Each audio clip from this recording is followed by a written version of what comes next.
mi nombre es Mina, y lo que les voy a contar cambió mi vida. Trabajo como mesonera en el restaurante buffet de uno de los hoteles más lujosos de Aruba. Palmeras, brisa caribeña, el mar turquesa a pocos metros. Un paraíso. Pero dentro de estas paredes de 5 estrellas, he visto lo mejor y lo peor de la humanidad. Y les juro, mis panas, que hay un comportamiento que me dejó en shock, que nadie, absolutamente nadie, esperaba de los venezolanos. Voy a ser completamente honesta con ustedes. Al principio, antes de que todo esto pasara, yo tenía mis reservas con los huéspedes de Venezuela. Una especie de prejuicio tonto, lo admito con vergüenza. Cuando empecé a trabajar aquí, me costaba mucho comunicarme con los turistas que no hablaban inglés o papiamento. Me generaba un estrés terrible. Y por alguna razón, me parecía que los venezolanos caían mucho en esa categoría.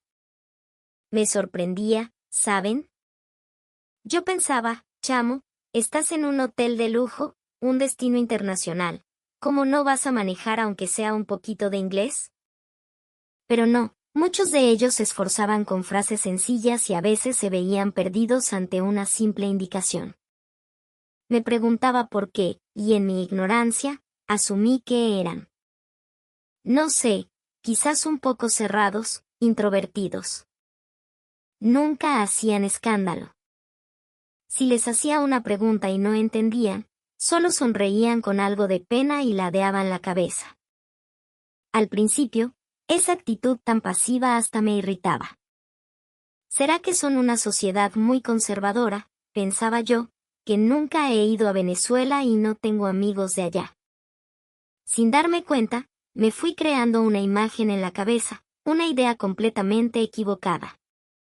Pero entonces, una noche, durante el servicio de la cena buffet, ocurrió algo que hizo estallar esa imagen en 1000 pedazos y me enseñó una lección que jamás olvidaré. El sol se estaba ocultando, pintando el cielo de naranjas y morados. Como cada noche, nuestro salón estaba a reventar. Las estaciones de comida eran un espectáculo: ceviche fresco con mango y ají dulce, langostas a la parrilla, un suculento churrasco que chisporroteaba en el fuego, y montañas de frutas tropicales. El aroma del plátano maduro frito se mezclaba con el del pescado al ajillo. La gente iba y venía, con los platos llenos, ansiosos, sin siquiera querer esperar su turno en la fila. Y en medio de esa calma tensa, apareció el grupo al que yo, en mi mente, llamaba el huracán. ¡Ay, no!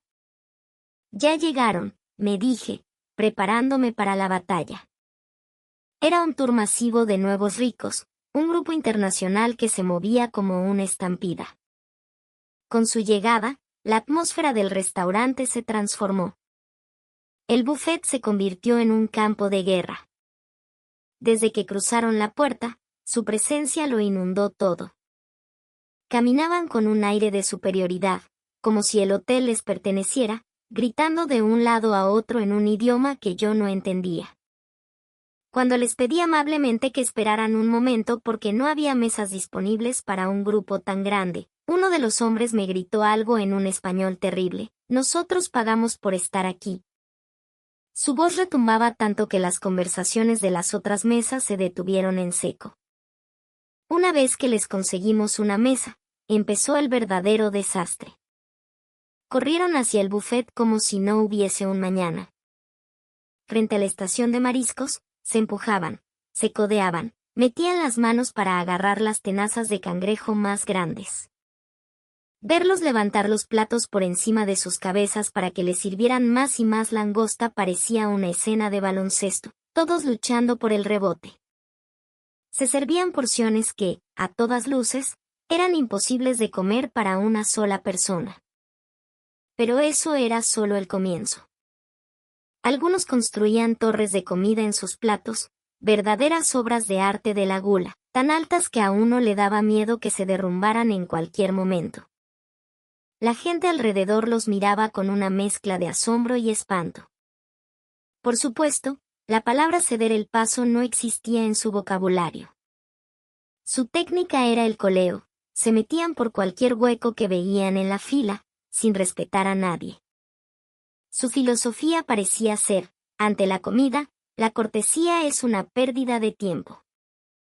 Y lo que venía después era aún más increíble. Los gritos eran la banda sonora de su cena. Usaban las manos para agarrar el pollo frito, dejando un rastro de grasa por donde pasaban. Y después de todo el esfuerzo por acumular tanta comida, dejaban los platos a medio comer, o a veces intactos, y se levantaban sonriendo para ir por el siguiente round. Las mesas quedaban como un cementerio de comida. Montañas de arroz con coco sin tocar, filetes de pescado a la plancha con un solo bocado, postres derretidos. Mis compañeros y yo solo podíamos mirar con impotencia y decir, bueno, todo esto va para la basura. Si intentábamos decirles algo, se ofendían. Esto es un buffet. ¿No puedo tomar lo que quiera? ¿Cuál es el problema?, nos respondían a la defensiva. Quizás en su cultura, dejar comida es una muestra de abundancia, pero para nosotros, el personal, era una fuente de estrés y una falta de respeto inmensa. Esto es un restaurante, no un juego de supervivencia, pensaba yo. Aún así, cada día, mantenía mi sonrisa y mi profesionalismo. Pero una noche, sentí que llegaba a mi límite. El restaurante estaba más lleno que nunca, y todo el equipo corría de un lado para otro sin descanso. Y sí, esa noche también estaba el huracán. Su estruendo hacía vibrar el aire. El plato estrella de esa noche era un pescado mero al estilo caribeño, horneado en hojas de plátano con vegetales, una receta de la que nuestro chef estaba increíblemente orgulloso. Hoy me lucí, chamos, nos había dicho en la cocina. Pero esa joya culinaria terminó apilada en sus platos como si fuera simple relleno. La forma en que arrasaron con la bandeja del mero, como si buscaran un tesoro escondido, dejó a los otros huéspedes boquiabiertos. Lo que más me frustraba era tener que limpiar después. Las mesas que dejaban parecían una zona de desastre. Granos de arroz esparcidos por las sillas y el suelo, trozos de yuca frita pegados al piso, cáscaras de maracuyá tiradas por todas partes. ¿Por qué siempre tiene que ser así?, suspiré, agotada. Y entonces, vi que sobre la mesa habían dejado una propina. Un fajo de billetes. En ese instante, mis sentimientos se mezclaron. Era como si me estuvieran diciendo, toma esto y olvida todo. Querían usar el dinero para borrar su mala educación, para pagar por el desastre que habían causado. Como el villano de una telenovela que al final tira un billete y dice encárgate tú. Sentí una punzada en el corazón, como si todo nuestro esfuerzo fuera reducido a un simple billete. A pesar de todo, sonreí, dije gracias y empecé a limpiar. Es mi trabajo, soy una profesional. Pero esa noche fue diferente. Uno de los hombres del grupo vio el letrero que indicaba que las bebidas alcohólicas tenían un costo adicional y montó en cólera. Golpeó la mesa con su vaso y gritó, ¿por qué la cerveza se paga? Si no tomo algo con la comida, me voy a ahogar. ¿Quién se hace responsable? Me quedé helada. Mis manos se detuvieron. Lo miré con los ojos como platos, sin poder creer lo que oía. ¿Quién se hace responsable si me ahogo? Eso ya no era una queja, era el prólogo de una novela de ficción. Para calmarlo, tuve que explicarle la política del hotel durante casi una hora. Con cada explicación, sentía que una parte de mí se rompía. Algo dentro de mí dijo basta. Ya no puedo más.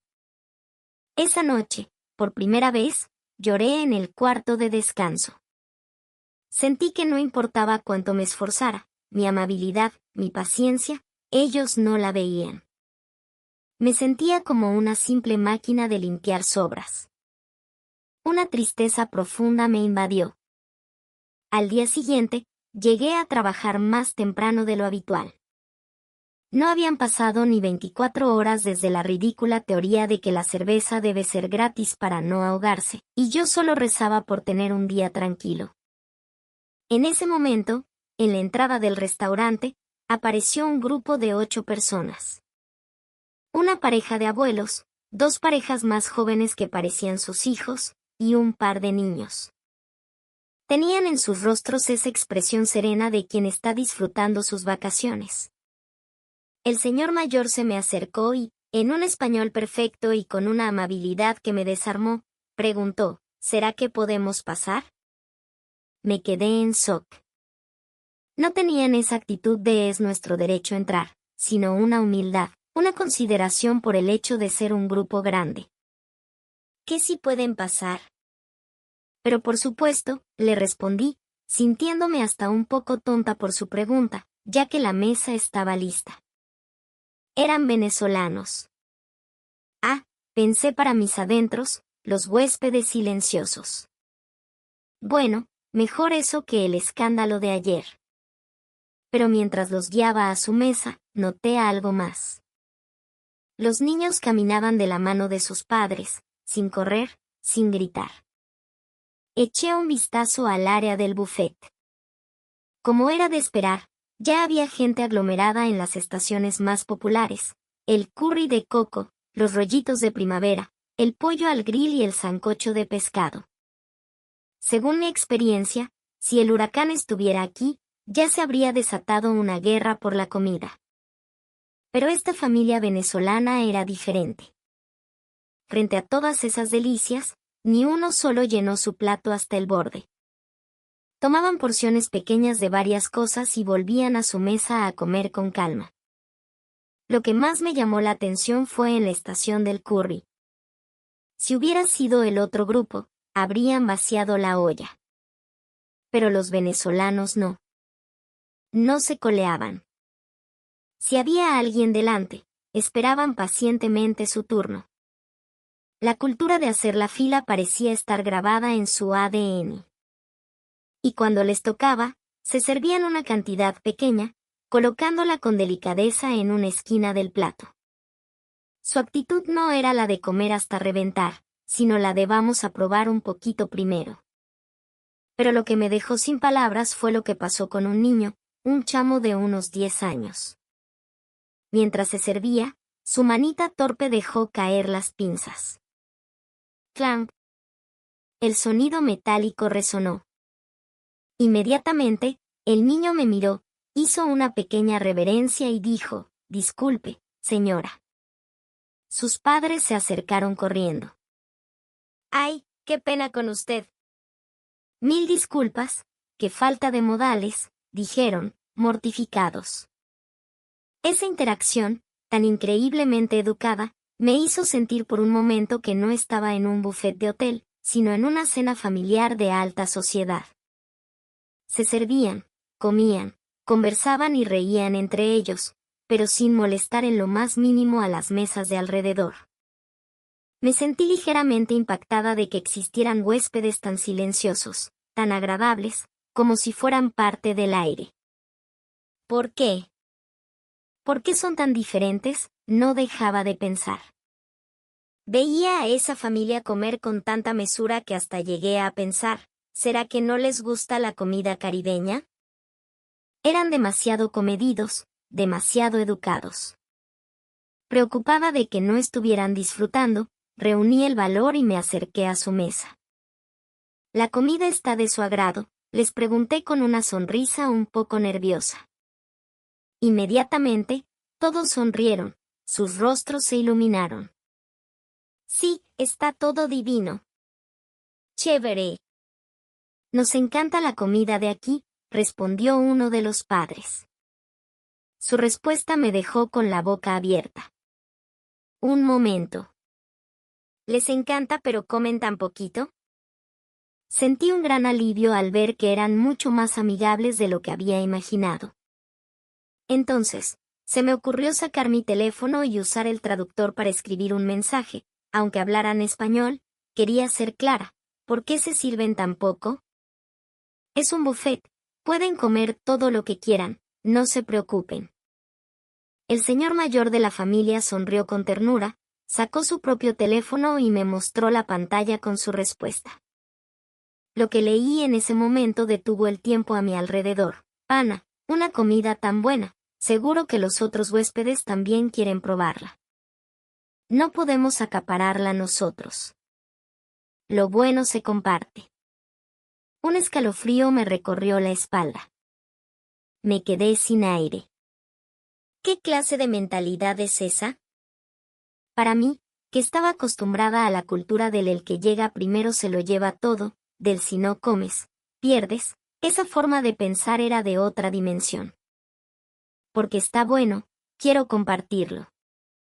Esa frase retumbó en mi cabeza. En ese instante, me di cuenta de que las acciones de esa familia iban más allá de los buenos modales. Su comportamiento nacía de una profunda consideración y respeto por los demás. Y esa consideración se extendía hasta nosotros, los empleados. Cuando me esforzaba por explicarles los ingredientes de un plato, sonreían y decían gracias, mi niña. Cada vez que les rellenaba el vaso de agua, repetían muchas gracias. Cuando iba a retirar un plato, ellos mismos me lo acercaban para facilitarme el trabajo. Su actitud me llenaba de una calidez que hacía mucho no sentía. Comprendí que no estaban allí solo para comer, estaban allí para disfrutar el momento y para asegurarse de que todos a su alrededor, incluyéndonos, tuviéramos una noche agradable. Y hubo algo más que nunca olvidaré. Una niña pequeña le dijo a su mamá en voz baja, «Mami, la bendición es más grande cuando se comparte, ¿verdad?» Cuando escuché eso, pensé, esa chama, cuando crezca, será una persona que valorará a los demás. Esa noche tranquila y hermosa con la familia venezolana terminó, pero fue solo el comienzo de mi deseo por entender más sobre ellos y su cultura. He oído 1000 veces la frase el cliente es el rey, pero en mi experiencia, rara vez se siente así.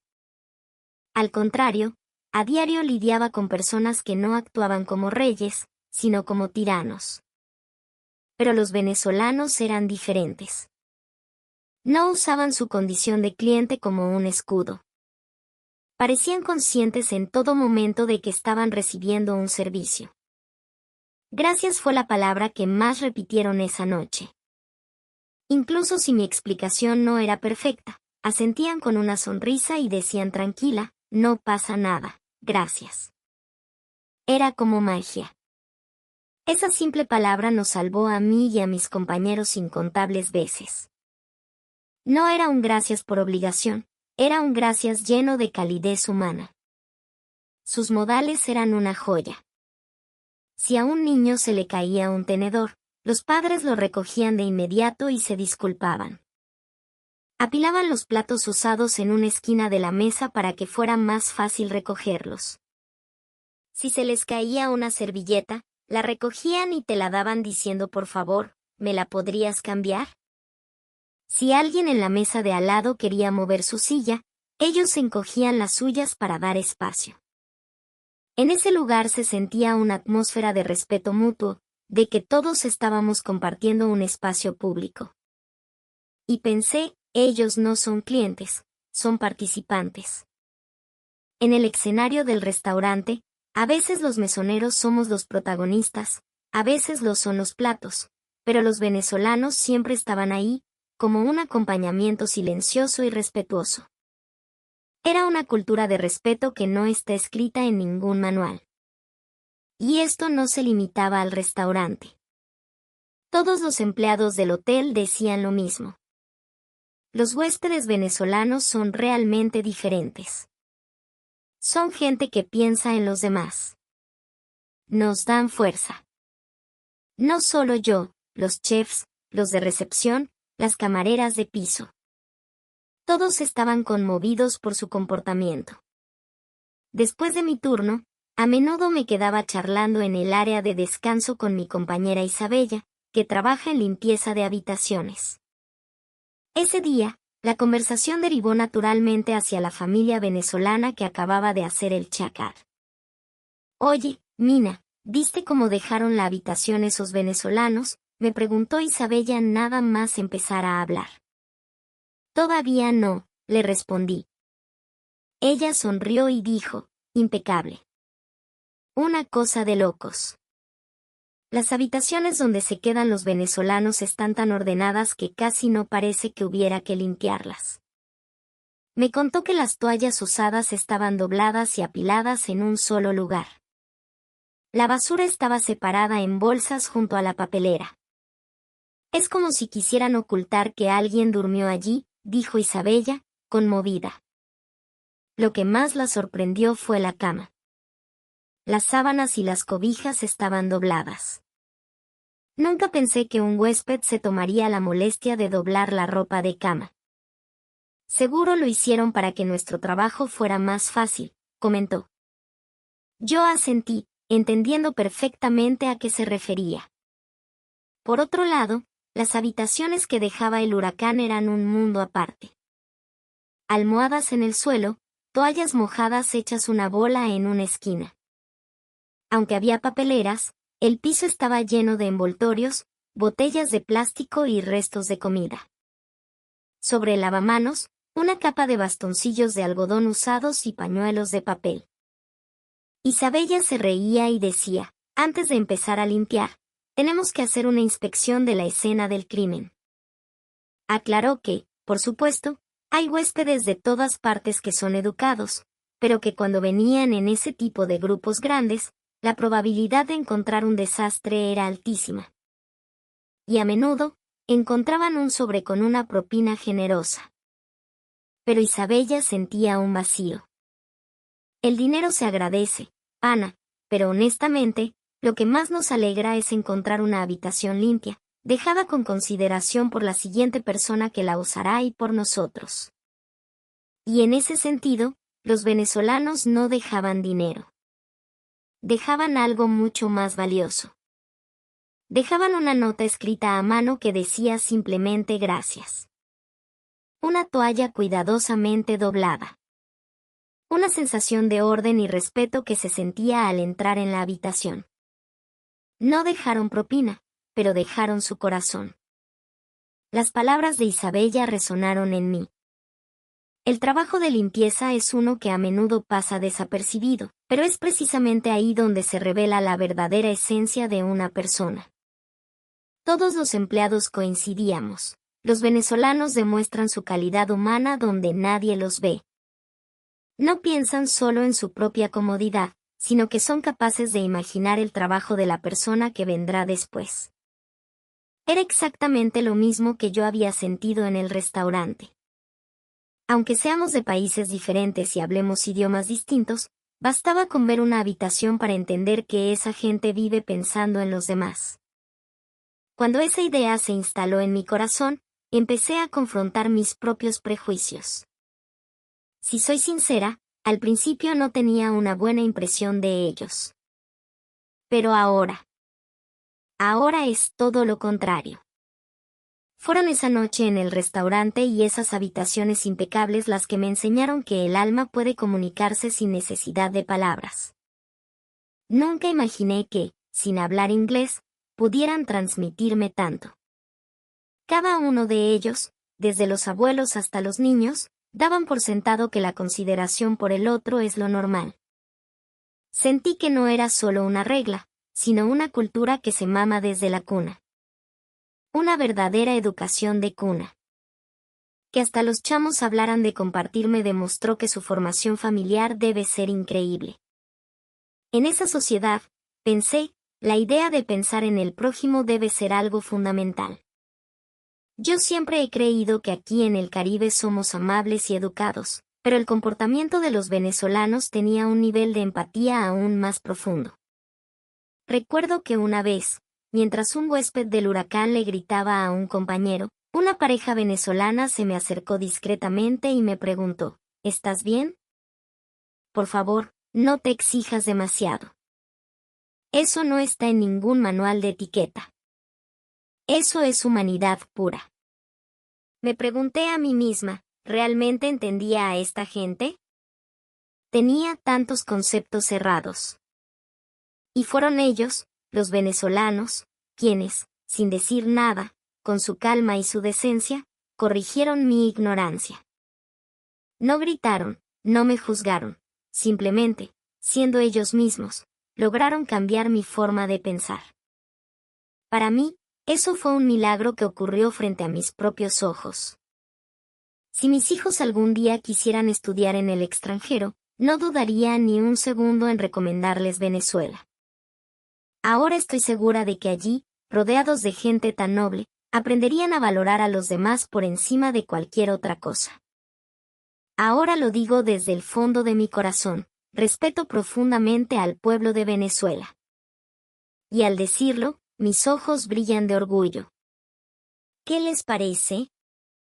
En un buffet, un lugar donde puedes tomar todo lo que quieras, es quizás donde más se revela la esencia de una persona. Me conmovió la actitud de los venezolanos, pero en realidad, nosotros también compartimos ese valor de no desperdiciar la comida. Tenemos un profundo respeto por los alimentos y agradecemos a quienes los preparan. Creemos que en cada grano de arroz habita un espíritu. Por eso, cuando vi a los venezolanos compartir la comida y dejar sus platos limpios, sentí una conexión, una belleza que se entrelazaba con mi propia cultura. Pienso que, aunque los países y las religiones sean diferentes, ese corazón que respeta la comida y piensa en los demás puede ser el puente que conecte al mundo con gentileza. A ustedes, mis panas de Venezuela que están viendo esto, siéntanse orgullosos. Siéntanse muy orgullosos de su cultura, de su educación, de esa calidez que los hace únicos. El mundo los está viendo, y lo que vemos es una joya. Gracias por escucharme hasta el final. Si les ha gustado esta historia, por favor, suscríbanse al canal y denle un me gusta. Me encantaría leer sus impresiones en los comentarios.